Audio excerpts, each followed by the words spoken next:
नमस्कार. स्वागत आहे तुमचं आपल्या यूट्यूब चॅनल सोनाली रेसिपीजमध्ये. तर आजची खास रेसिपी आज आपण बनवणार आहे. हिवाळा विशेष बनवूया गरमागरम आणि झणझणीत हिरव्या मटारचे चविष्ट वडे. यापूर्वीसुद्धा मटारच्या खूप रेसिपी बनवल्या आहेत. त्यातलीच एक भन्नाट रेसिपी आज आपण बनवूया. चला तर मग या रेसिपीसाठी लागणारे संपूर्ण साहित्य व कृती पाहून घेऊ. हिरव्या मटारचे झणझणीत आणि चविष्ट वडे बनवण्यासाठी इथे मी एक मोठी वाटी हिरवे वाटाणे घेतले आहे. त्याचबरोबर 2 बटाटे घ्यायचे आहेत. दोन्ही साहित्य वाफवून घ्यायचे आहेत. त्यानंतर वाफवलेले वाटाणे एका मिक्सरच्या भांड्यामध्ये टाकून त्याचबरोबर 5 ते 6 हिरव्या मिरच्या घ्यायच्या आहेत. इथे मी वडे जरा झणझणीत बनवते. जर का तुम्ही कमी तिखट खात असाल तर मिरचीचं प्रमाण कमी व जास्त करू शकता. त्याचबरोबर आल्याचा एक मोठा तुकडा घ्यायचा आहे. 7 ते 8 लसणाच्या पाकळ्या घ्यायच्या आहे. पाणी न टाकता हे मिश्रण वाटून घ्यायचं. त्यानंतर एका पॅनमध्ये 2 चमचे तेल घ्यायचं. तेल तापलं की त्यामध्ये अर्धा चमचा मोहरी घ्यायच्या आहेत, अर्धा चमचा जिरे घ्यायचा आहे आणि अर्धा चमचा धणे घेतले आहे.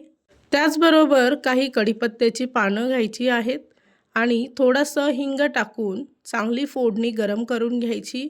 तयार झालेल्या फोडणीमध्ये वाटलेलं वाटण टाकायचं आहे आणि चांगलं मिक्स करून घ्यायचं. त्याचबरोबर इथे मी 2 उकळलेले बटाटे घेतले होते, ते सुद्धा सोलून घ्यायचे. बटाटे स्मॅश करून यामध्ये टाकायचे आहे.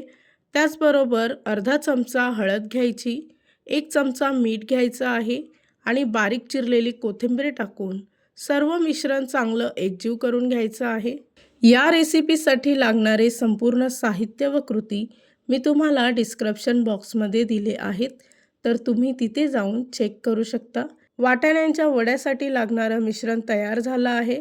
मिश्रण पूर्णपणे थंड झालं की अशा पद्धतीने त्याचे गोळे तयार करून घ्यायचे आहेत. एवढ्या मिश्रणामध्ये साधारणतः मध्यम आकाराचे 10 गोळे तयार होतात. वडे बनवण्यासाठी इथे आपण बेसन पीठ घेतलं आहे. 1 वाटी बेसन पीठ आणि 2 चमचे तांदळाचं पीठ घेतलं आहे.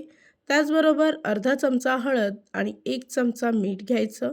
थोडंसं पाणी टाकून वड्यांसाठी लागणारं बॅटर तयार करून घ्यायचं, अगदी अशा पद्धतीने.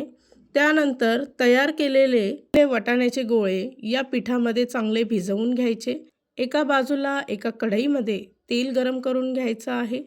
तेल गरम झालं की गॅसचा फ्लेम मध्यम आचेवर ठेवायचा आणि एका वेळेस 2 ते 3 वडे चांगले गोल्डन ब्राऊन रंग येईपर्यंत तळून घ्यायचे आहेत. तर अशाच पद्धतीने बाकीचे वडेसुद्धा इथे मी तयार करून घेते. तयार झाली आहे आजची खास रेसिपी. खूपच टेस्टी, खूपच सोपी, हिवाळा विशेष गरमागरम हिरव्या मटारचे झणझणीत वडे. ही रेसिपी तर तुम्ही नक्की ट्राय करून बघा, तुम्हाला खूपच आवडेल. आणि जर का तुम्हाला हा आजचा व्हिडिओ आवडला असेल तर प्लीज लाईक, शेअर आणि कमेंट करा. चॅनलवर नवीन असाल तर सबस्क्राईब करा. सबस्क्राईब केल्यामुळे काय होईल, जेव्हा मी रेसिपीचा नवीन व्हिडिओ अपलोड करेल तर त्याचं नोटिफिकेशन तुमच्या मोबाईलवर येईल. आणि पुन्हा भेटूया आपण अशीच एक रेसिपी घेऊन.